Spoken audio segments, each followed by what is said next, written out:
From wherever you're logging into our virtual event, welcome. I'm so happy you can join us.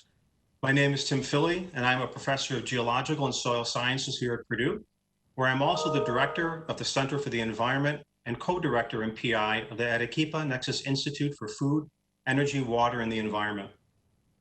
One of the most enjoyable parts of my job as center director is to bring together interesting people for interesting conversations and to include all of you in it. I'm delighted to introduce the topic of our conversation today, science diplomacy, and more specifically, science diplomacy in the context of US and Latin America cooperation to address pressing environmental challenges. For those of you who do not know, Purdue has a long history of collaborative education and research development in Latin America that spans direct government engagement, multi-university networks, and public-private partnerships. These activities over the decades have helped create long-lived capacity in the form of university research programs and government institutions directly benefiting our partners' country capacity in engineering, agriculture, human health, and more. A recent chapter in Purdue's efforts in Latin America, beginning in 2018, is a sustainability-based initiative in Peru, the Arequipa Nexus Institute.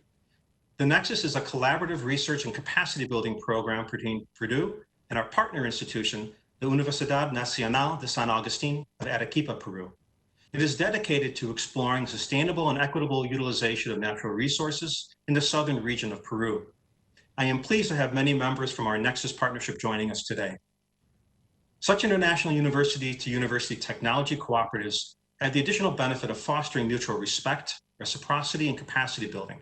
They also create the conditions that allow nations to rapidly bring together the best experts from around the world to address regional and global crises like the COVID-19 pandemic and the climate change crisis. From a government perspective, the use of scientific interactions among nations to address common problems facing humanity and to build constructive international partnerships is science diplomacy. And those scientists engaged in the activity are science diplomats. In that context, to lead our conversation today, we are honored to have with us two diplomats from the Obama administration Department of State, Dr. Francis Colon and former US Ambassador to Costa Rica, Ann Slaughter-Andrew. Both of our guests have deep expertise in facilitating and using science diplomacy to support bilateral and multilateral research, business, and academic engagements in Latin America that address pressing social and environmental challenges. Dr. Francis Colon is the former Deputy Science and Technology Advisor to the US Secretary of State. As a science diplomat in Washington, D.C. from 2006 to 2017, Dr. Colon promoted integration of science and technology into foreign policy dialogues, global advancement of women in science, and coordinated climate change policy for President Obama's Energy and Climate Partnership of the Americas. Dr. Colon earned her PhD in neuroscience in 2004 from Brandeis University and her BS in biology in 1997 from the University of Puerto Rico. She currently specializes in advising on science policy and evidence-based decision-making for governments.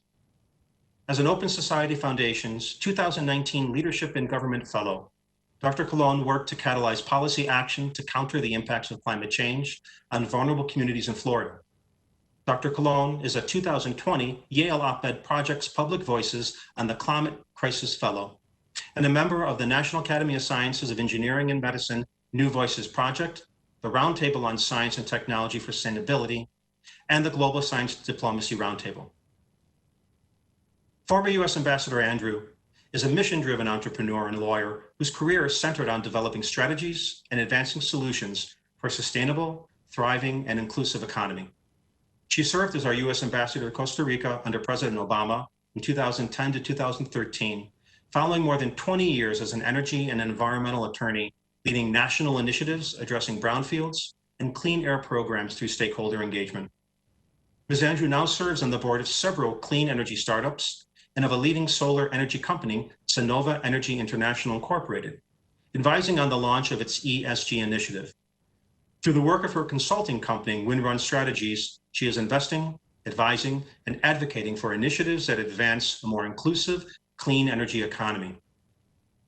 Former Ambassador Andrew also serves on the board and executive committee of the Natural Resources Defense Council and the Telluride Foundation in Telluride, Colorado. Ms. Andrew also holds a BA degree from Georgetown University and received her JD from Indiana University McKinney School of Law, which recently awarded her the Bicentennial Medal for Distinguished Service. Anne is also a longtime friend and advisor to Purdue.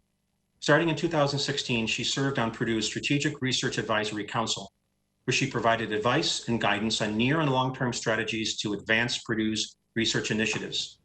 While in that role, and currently, she has been an invaluable resource to the Center for the Environment and the Attakepa Nexus Institute. Before we begin, it is important to acknowledge that we are geographically located in the traditional homeland of the Woodland people. We honor and appreciate these indigenous caretakers, which include the Potawatomi, Delaware, Miami, and Shawnee people. We acknowledge the forced removal of the indigenous peoples from these lands and their struggles for survival and recognition. We also commit to supporting racial and social justice, confronting equity and rights concerns, and affirm everyone has a right to dignity and life in a safe and healthy environment.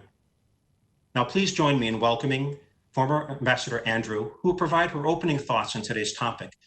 She will be followed by Dr. Colon, who will present her perspective on the U.S. Latin America science diplomacy, after which Dr. Colon and former Ambassador Andrew will lead a conversation on the topic.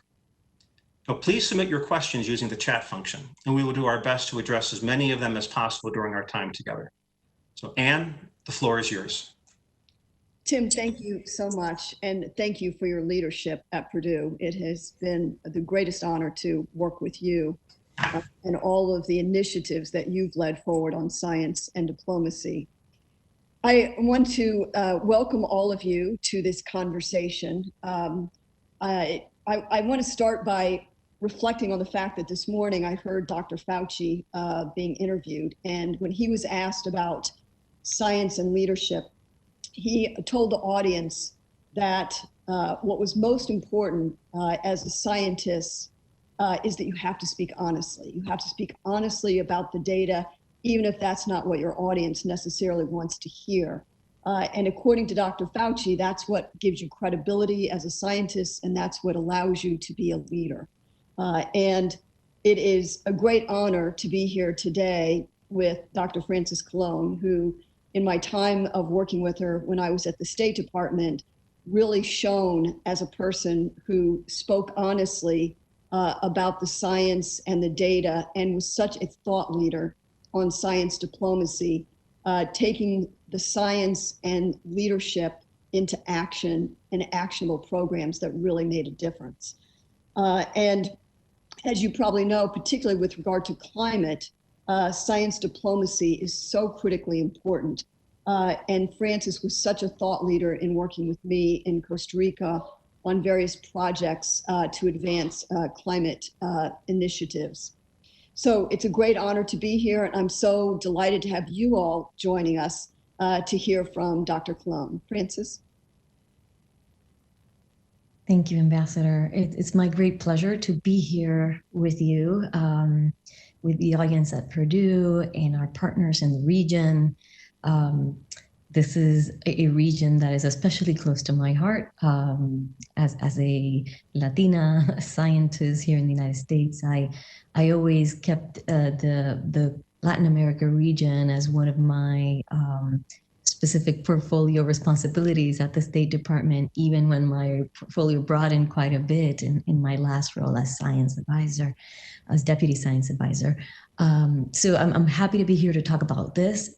Things we did, what we see now, what might be the future outlook, and my belief that science diplomacy is a gateway to collaboration, to solutions, to closer relationships among our countries. And so I'll just start by telling you a little bit about me and how I made my way into this to create some context. And then we'll do some storytelling about some of the amazing things that happened while the ambassador and I were at the State Department. And I just want to say that we were so lucky to have her be a leader in the region on these topics, creating opportunities, opening doors, having those honest conversations with countries in the region, as somebody we could always turn to when we were looking for who can speak on this honestly and with authority. And at the time when we were talking about climate change, it was the first time with the Obama administration that we were really making the case, and she was a champion. So very grateful. I'm very grateful to collaborate with her again. So I'm going to share now.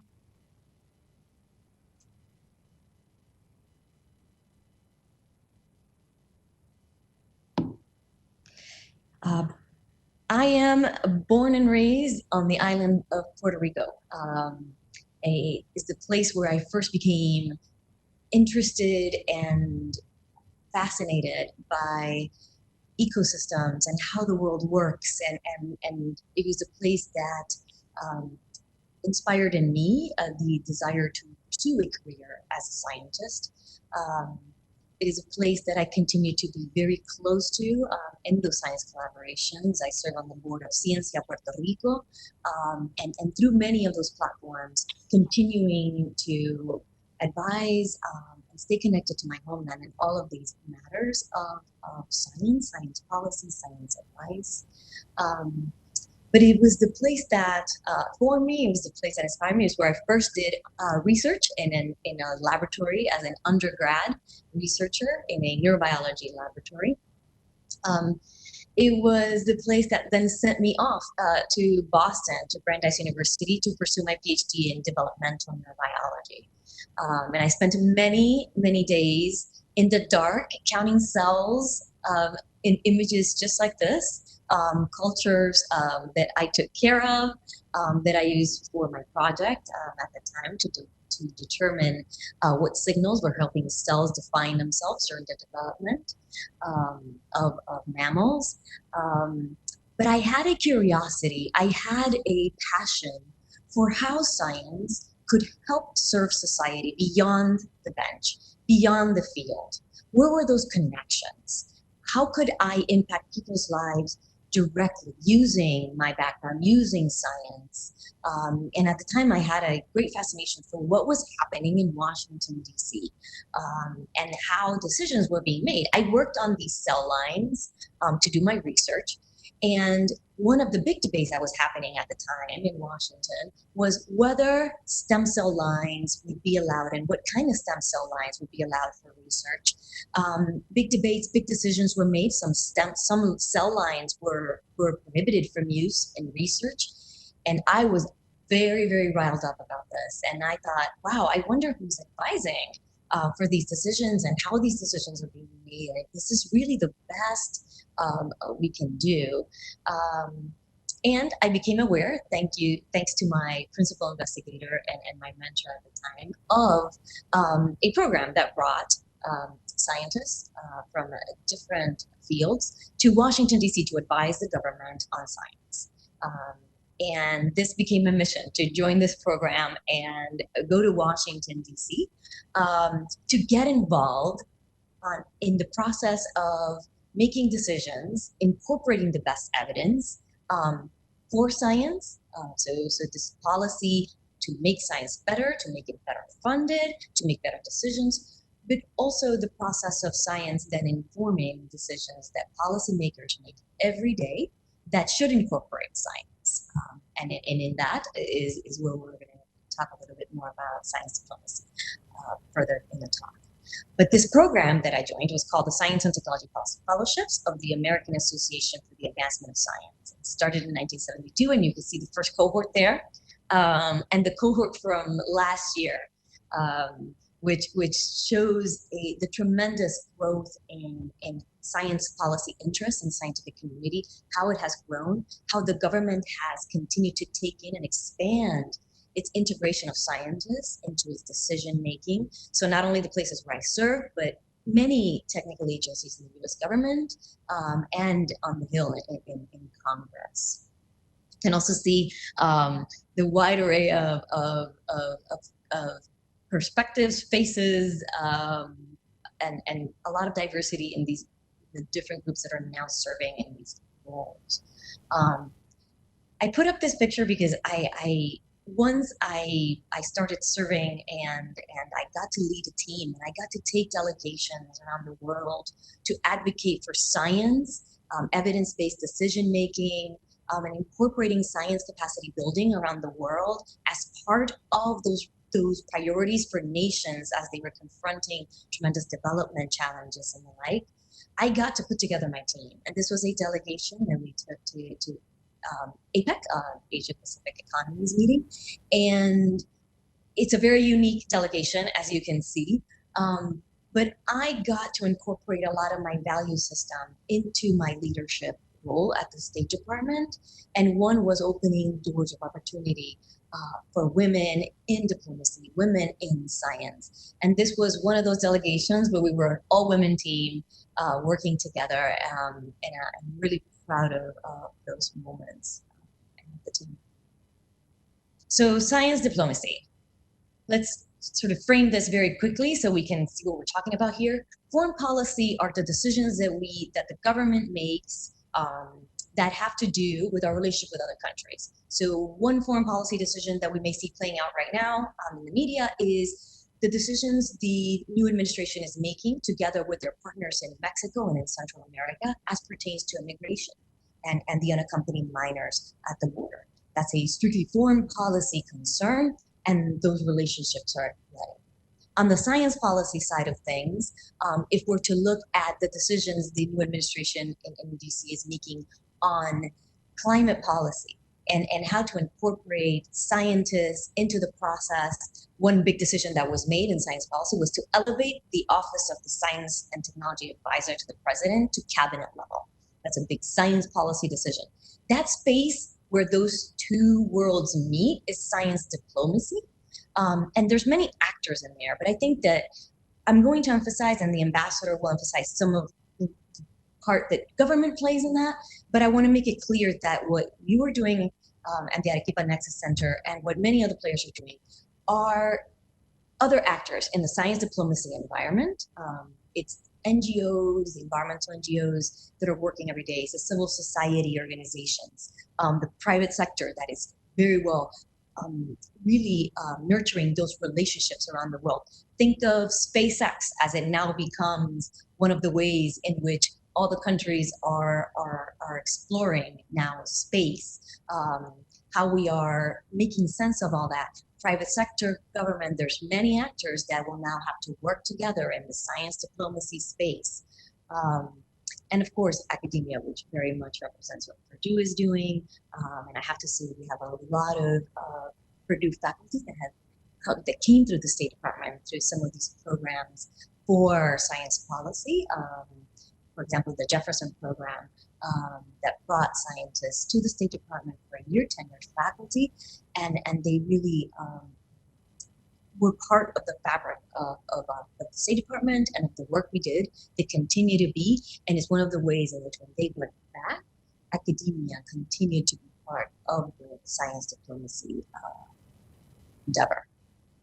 So why? Why did we do science diplomacy? Why do we continue to do science diplomacy? One of the reasons is that the scientific process very closely mirrors the democratic process in its meritocracy, in its transparency and sharing of the data, in the way that we hold each other accountable through the peer review system, in the way that we ask questions, tough questions, and hold each other accountable. Because the greatest challenges around the world that all the countries are facing, whether it's food insecurity, whether it's energy insecurity, whether it's climate change, whether it's a pandemic, need science, need scientific advice, need the best and brightest minds from everywhere working together, because no one country can do it alone. And as we have seen with the COVID pandemic, the ability of countries to share samples, to share sequences, to share progress, to share the research has made a tremendous difference in how countries have been battling this pandemic. And finally, because science offers a way to engage with countries using non-political tools, especially when those relationships on the geopolitical side might not be in the best shape and might not be as smooth. And science is something that we can all collaborate on, and it opens doors to collaborate further on the more difficult topics. So this is one of my favorite examples of science diplomacy during the years when the ambassador and I were at the State Department. We had an initiative called the Energy and Climate Partnership of the Americas. And one of the things that we did in that initiative was build capacity in the region to tackle the problems of climate change. One of those initiatives was a partnership where we funded an initiative called Axion, and it brought water experts, snow and ice experts that wanted to go to grad school in the United States with experts there, specifically not just Sony Company, to train in glaciology and hydrology, and then go back to their countries to bring that expertise to help advise on the best policy decisions to make as glaciers are receding in the Andean region, and that water resource is in question. We very much built that initiative with the input of the region, with the input of the governments and the networks that were already there. UNESCO had already set up a robust network. The World Bank, the IADB were there. So what we figured out, what do they really need? We don't just want to bring experts from the US there. We want the experts there, and we want to grow the ability for them to be able to address this. Another example was a STEM summer camp for girls in the region, which we did in Peru in 2016, in partnership with Google, Microsoft, and many other private sector partners, which very much wanted to build capacity in the region. The girls learned how to code, they learned how to build robots, they learned how to sequence, do genetic sequencing, and we also had office hours, which is illustrated in this picture, where we talked about the challenges of women in STEM in the region and around the world and how to go about them.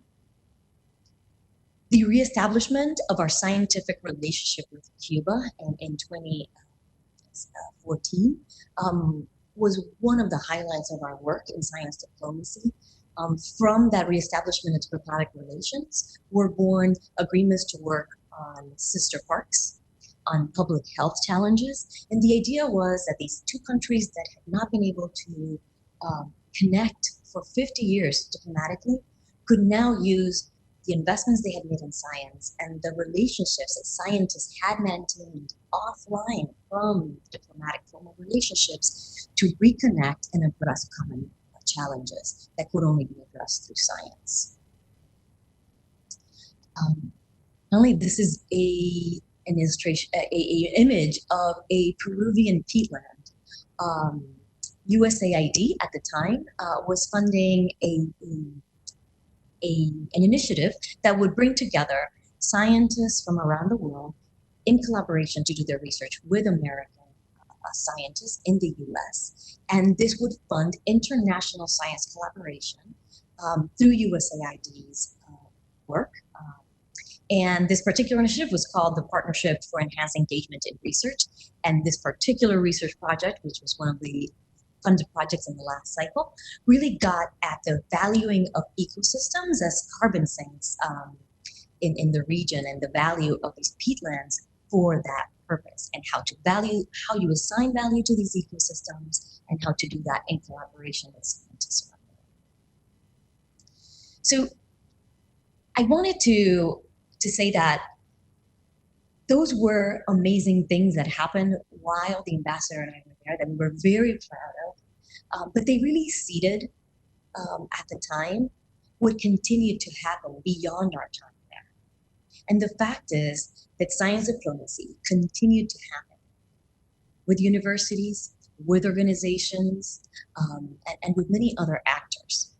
And this report that I'm highlighting here was funded by UNESCO, specifically the Open Forum for Science of Latin America and the Caribbean, which lives in the UNESCO. And this report details all of the efforts that have been occurring in the last few years, countries making efforts in science diplomacy, specifically what they have done, and it makes recommendations for amplifying and scaling up science diplomacy for the region. The author of this report, Marga Gual Soler, was somebody we collaborated intensely with when we were at the State Department. And it is my great pleasure to see the publication of this. And as a guide, as a resource, to see UNESCO supporting science diplomacy efforts through this guide was a real pleasure for me. And I was delighted to see what's been happening. And I want to highlight very briefly things that have been happening in the region, the countries that have really been stepping up. Chile continues to be a leader as its geographical position continues to put it at the forefront of attracting big research projects, observation projects. Costa Rica continues to sign agreements among universities in Costa Rica and with the United States to get at common research issues. A few years ago, they signed some agreements on exploration and research on Zika and dengue. Those relationships have really now been the foundation of collaborations for Costa Rica with universities in the US as they have confronted the COVID challenge. So things that were seeded and have continued to grow and yield fruit for these countries. Colombia continues to expand its outreach to its diaspora scientists in the United States and has now developed a science diplomacy strategy that it's going to have in 9 key countries around the world. And Panama has also set up a full science diplomacy initiative within its foreign ministry. Not only have multilateral efforts continued to support the growth of science diplomacy, but science diplomacy, as it's happening in civil society and through organizations, has continued to support multilateral efforts. And so in these pictures are a forum we had here in the state where I live in Florida, where students around the state got together to figure out how the efforts that were going on locally could help support the moving forward for the United States with the Sustainable Development Goals. This particular student is a Chilean American student who is now at UC Irvine pursuing her graduate degree. Panama last year launched its Citizen Science for Sustainable Development initiative with support from the US Embassy, and one of its main pillars is the bringing back of scientists and this what we call this brain circulation of its experts going to graduate school and school in the United States to then lead research efforts in Panama for the benefit of Panamanian society. Other efforts that I'm very, very proud of that have continued to grow is the training of scientists and diplomats in science diplomacy. One of these efforts continues at the World Academy of Sciences, where each summer a week-long training continues to take place, and different practitioners come from governments, from academia, from all over the world to train together. And we also have networks that have been built and continue to thrive. So the International Network for Government Science Advice, INGSA, which functions under the International Science Council, brings together those international science policy advisors, brings together practitioners to tackle the idea of how do we expand that evidence-based decision-making around the world to incorporate it into our foreign policy decision-making. And as you can see, this network has now really addressed the issue of the COVID crisis around the world and how countries have faced it. And finally, I really want to make the pitch for after all that we have built, after everything that happened in the Obama years, after the efforts that continue to grow and thrive in the region, looking at the amazing work that is being done at Purdue with Arequipa Nexus Center, how we look at science diplomacy, how we look at all of our efforts as science diplomacy, and how we are setting ourselves up for success. Think about right now the challenges that we're going to face if we're as a world going to really tackle and really put away and close down this chapter with the COVID pandemic. Thinking about, for example, vaccine diplomacy. It will not work for every country to take on the vaccine challenge of vaccinating their countries on their own, especially developed countries. As a world, as global economies, if we are to become, again, a united front, we are going to have to look at these issues together. wherever the virus thrives, wherever we haven't achieved herd immunity, we know that that can affect the rest of the world. And so as we look to our new challenges, as we look at these networks that we've built, as we look at all of this work, how do we tackle challenges such as the pandemic, and how we really bring immunity to everybody for the success of all of us as we confront COVID and future challenges. So thank you for having me. I'm happy to take your questions, and I know that we will address some of these ideas and concerns, and I'm just very glad that I had the opportunity to spend the afternoon with you. Frances, thank you so much for those remarks. I want to start kind of our conversation reflecting on something you said that really struck me, which is that science diplomacy mirrors democracy. Mm-hmm. And I might add to that a little bit with kind of through my lens as a lawyer and a diplomat, you know, that it's science and rule of law are critical in tackling some of these challenges. And with my background in energy and environment, I see that so much as we think about climate and how we're going to move forward on climate. Not only how do we spread the solutions through science diplomacy, but also how do we account for the progress we're making and make it credible and honest data that can help us to move forward. So I just would love to have you share with us more your thoughts about how science, diplomacy, rule of law, democracy, and how they go hand in hand to tackle some of the biggest challenges that we face today. Absolutely. You know, as we did this work, we would encounter actors along the way that told us, well, you know, how can we make science a big national priority when we have all of these other issues, corruption in our system, et cetera, that we're trying to battle, all these security challenges that happen in the region and in many regions of the world.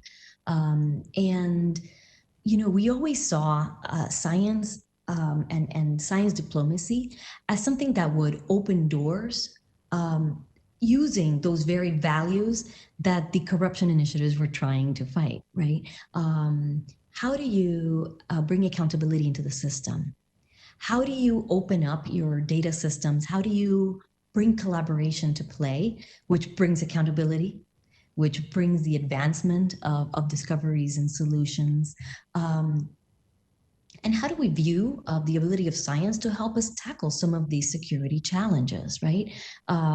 Science is science, technology, data. All of these are topics that help us move forward in that opening of society, in that transparency process, right? And we always, when we were talking to countries, when we would get to this topic of transparency, we would certainly bring in our models of peer review and transparency that the science system in the United States uses. But it was that core topic of the values that are espoused in the scientific process among collaborators as opening up, as becoming more transparent to achieve the solutions together, and how that was a mirror and a parallel of what we wanted to see happen in all of the other spheres. That's great. And let me reflect for a minute on another comment that you made, which I know is from the work that we've done. It's something that you are passionate about and informs your work, which is trying to think about how do you empower scientists to move forward and to be part of it. Your slide you shared with us showing how you brought along young women scientists as part of your delegation. I was reflecting back when I was ambassador, I made a point of visiting all of the different science and tech high schools, which were the best and the brightest of the young high school students in Costa Rica interested in science. And they were marvelous students, but I will say that one of the things I noticed is they weren't very good about advocating, standing up, talking about, talking about themselves, talking about what they were passionate about. talking about science. And we really made an effort to try to work with them to try to empower them more in that regard, because it seems so important that a country's own scientists are there to advocate for their programs and collaborate with the US and others. But can you talk more about how do we build that capacity so we have a true partnership across the Americas on science, which would accelerate all the work that we do? Right. You know, one of the things that as the United States it is from its different capacities, right, whether it's academia, whether it's the government, its organizations, the way that it role models the engagement and the outreach and the inclusivity of the work it does in the region goes a long way to address these very challenges. One of the projects that we would do was to ensure that as we were bringing these STEM camps to the region, that we were talking about experiential learning, that we were talking about asking questions and hands-on training and learning, that we were giving the girls platforms to speak and to present and to demonstrate, that we were having them lead projects, that they had moderators and collaborators, but that the STEM camp was being led and run by them. All of these ways in which we really promote the asking of questions, the taking the leadership role, the way we role model everything we did, from who the instructors would be to the girls that were chosen to be the camp leaders. And who they were. We would bring Latina scientists who were undergrads in school here in the United States, going back to their countries to be part of this STEM camp, to role model the very things that we were teaching during that week. So I think that thinking back to that delegation, that the picture of my delegation to APEC that you mentioned, it was never enough for me to sit behind the U.S. flag and say the United States believes in equal advancement of women in the STEM fields for the benefit of all of society. You always need the whole of your society to have leadership roles in science. It was important for the United States to emulate that. It was important for the United States to role model that. And when I would get up and speak about gender issues in STEM, that my delegation represented the value that I was bringing to the table was essential. Well, and I'm going to ask perhaps the big tough question, which is science diplomacy, as we talked about just from the very beginning, has to be honest in order to be credible, in order to be able to lead forward on these critical issues. And yet, in the past 4 years in the United States, I know from my own experience that I've been in meetings with people in the government who told me they couldn't use the word climate. So this brings me to the question, how can science and science policy and science diplomacy be non-political, or how does it navigate those waters in order to maintain that objectivity that is so critical to the credibility of science in helping us make good policy decisions? Yeah, that's definitely it's a delicate topic, but I think it needs to be addressed, especially in these fora as we navigate the idea of, we were doing amazing work on science diplomacy when you and I were at the State Department. And as I alluded to in my talk, efforts continued, at least in the US, outside of government, led by actors in multilateral organizations and NGOs and in academia. And now we see the signs of science diplomacy. Science is back is a very common phrase now here in the U.S. And how all those models are being incorporated back into the work of foreign policy at the State Department. And so I think that scientists can be civically engaged, can contribute to society, can be excellent communicators, can advise without being partisan. But being political and being partisan is not the same thing. If as a scientist you believe that your work is not affected by politics, you are mistaken. Politics and what happens in politics changes how priorities are decided upon. It changes how funding is allocated, and it changes a lot of the fabric of what we do. How do scientists stay engaged without being partisan? Civic engagement of scientists, from everything from foreign to domestic policy, can happen, can be navigated, like Fauci said, speaking truth, being upfront, being vocal. It's very important that citizens have the best information to make the best decision. That scientists not only figure out the answers and give us good information, but that they are vocal with that information so that people can make the best decisions for their families, for their communities. That's civic engagement. And I think that that's part of being political, but certainly doesn't have to be partisan. Well, and I so appreciate your comments. What you're talking about is civil discourse. And obviously, civil discourse leads us back to one of your primary foundational comments, which is science diplomacy, mirrors democracy, because it allows a real civil discourse. And let me share with you, we have one question from the audience, and I apologize, I'm going to read this so that I can capture the entire question. Agreements and declarations in principle are great, but my experience with ecological research in Venezuela and Costa Rica, including at OTS and in other Latin American countries, research in general and ecological research in particular just needs funding. There are very few positions for scientists in these fields in Latin America, and direct infusion of funding from the US is inhibited by spending restrictions on funding agencies. So how can we get more funding to fund work in the field in Latin America? I would say in partnership, both with US and with in-country scientists. Right. Well, one of the partnerships initiatives that I mentioned was happening at USAID was to very much get at that issue of lack of funding and restrictions around funding for international science collaboration.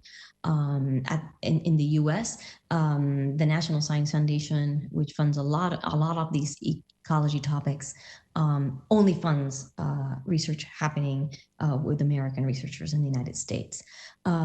This peer program that I spoke about that funded that program in the Peruvian peatlands was a way to get at this issue. But that is because we prioritized science diplomacy. We prioritized those science collaborations around the world for the benefit of the United States and the benefit of the region. I would say that this is the type of initiatives that we need to be asking the federal government in the United States to do more of. I believe, like we said, one country cannot go it alone. The climate challenge is too great for us to be able to figure it out in silos, in scientific silos. So I think that here I'm going to go back to our statement on why scientists need to be civically engaged. If we have an issue with how funding is being allocated or not for international science collaboration, we need to take that advocacy straight to the funders. If we believe that these projects need to happen and that more funding needs to go to this joint ecology research, then that is the demand that we need to make of the federal government, of the White House, of USAID, and the like. And I am very clear about that. I don't think it's our job to sit back and see what happens and what we get. I think that it is our job to really make it clear that to tackle these challenges, we are going to need that support and we are going to need that funding. And do you think there's an opportunity with the COP coming up in Scotland this year to advocate for more science funding, both from the US, but as a part of our response to the Paris Climate Accord? Absolutely. And to be frank, a lot of promises were made during the campaign as to the priority that climate change is going to have for this administration and for the US and for its global relationship. And I think that that is exactly the right way to see it. We are going to be entering global negotiations. We're going to be sitting at that table, and there is a need to fund science. There is a need to fund joint science collaboration to get at these joint global challenges. So the COP, those multilateral meetings, but also here at home, as we see the administration setting priorities. What the White House will do in the next few months is start to set its funding priorities for the next budget cycle. And it is going to incorporate the needs that it prioritizes, and that is where we need to feed in. And, the audience know this is why I think Francis is so wonderful, and we're just having fun here. So I hope you're enjoying this. But, I'm just thinking about how can we move forward in thinking about more funding for scientists at the university level. I know that one of the challenges, and I'll say this kind of global, more high, from the mountain, and then more specifically, I know one of the big complaints when I was ambassador was that the U.S. did not give enough attention to Latin America. Mm-hmm. And taking that down, what can we do to get more funding specifically to build that kind of collaboration and capacity of science at the university level in Latin America, and then in partnership and collaboration with U.S. universities, noting that Purdue has been just doing an amazing job with the work that they've been doing in Peru as a model. Yeah, I think that the model that Purdue has shown us is an excellent way of doing this. It is a way for funding to go to a U.S. institution and to then also affect the region, supporting those joint research efforts, supporting the building of those networks, the capacity building. So partnerships with U.S. universities, it is certainly one way. I would also, and Ambassador, you're the authority on this.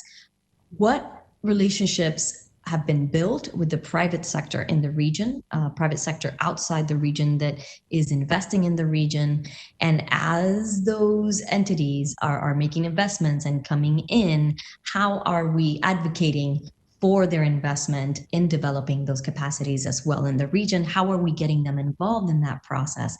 As foreign investments are made in the region and in a country, one of the things that those investors want to see is that there's local talent that can be a part of their endeavors in the country and the region, right? And so how do we make that connection? How are we ready as academic institutions in the region to partake in those negotiations together with the government to show that the country and the region is ready, it has the talent, it needs to continue to build that up, and how do you leverage those? So more integration of what universities are doing with the conversations the government may be having with private sector investors is also another of those ways.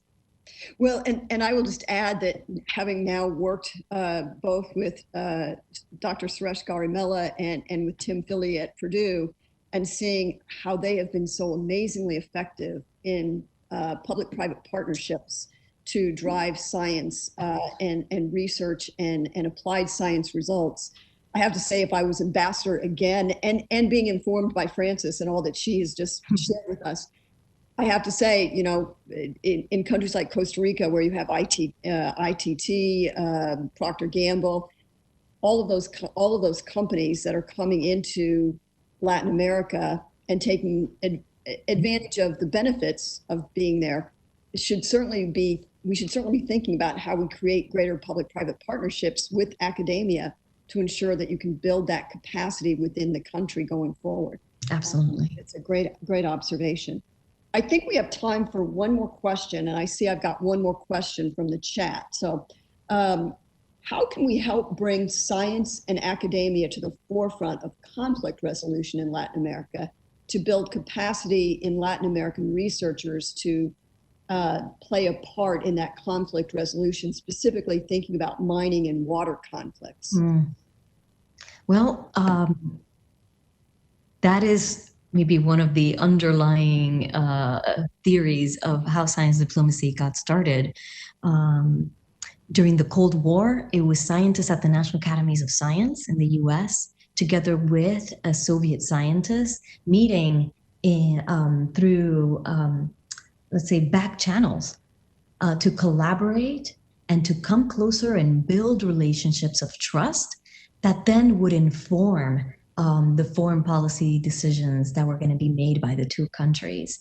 That is known as one of the foundations of this effort that we have now expanded way beyond Cold War and the like. But it was part of the way we viewed our relationship with Cuba and opening up that door.